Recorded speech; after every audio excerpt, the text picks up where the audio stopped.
The third facet of conflict jujitsu is get curious. Do you recognize this children's book character? Curious George? Perhaps you read Curious George books when you were young. To get good at conflict jujitsu, you need to be a Curious George or Curious Georgina.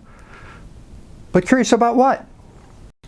To answer, I'll use a familiar parable and a concept borrowed from William Ury, one of the most highly respected negotiation experts in the world. The parable is about two sisters and an orange. It goes like this. There was one orange left in the house. Both sisters wanted the orange.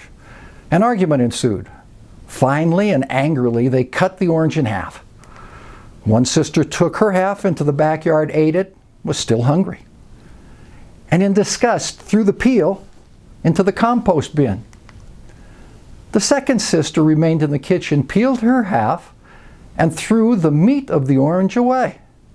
Under her breath, she cursed because she had only half enough peel for her recipe.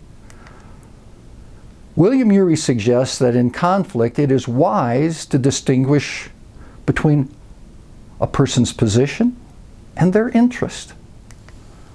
One's interest has to do with one's why and what. The interest is why one is engaged in the conflict and what one hopes to gain.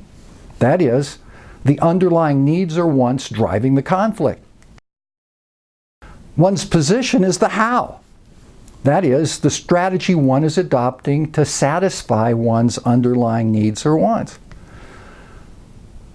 Both sisters' position was the same. The strategy of each was to obtain the whole orange. But each sister's interest in the orange was quite different. Had they known one another's interests, they could have found a position that satisfied them both.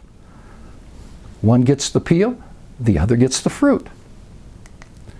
Cute story. But you might object that your real-life conflicts are not so easy as peel and fruit. Probably true. But it is also true that people get locked into their positions and often fail to get curious about underlying interests. In real life, just as in the parable, once interests are known, you can begin fishing for a position that might satisfy you both. This discovery is essential if there is to be any true resolution. When we are at our best, we not only are curious about underlying interest, but also empathetic as we discover the emotions of the other. We also need to take a look in the mirror to remain curious about our own underlying interest and keep focused on them. If we don't, we risk being swept away by our own emotions or simply by the desire to win. But sometimes in such cases, what we win is not at all what we set out to gain. Conflict Jiu-Jitsu will provide you with diagnostic tools so you can discover what's really driving the conflict, then builds on that knowledge to create a durable resolution.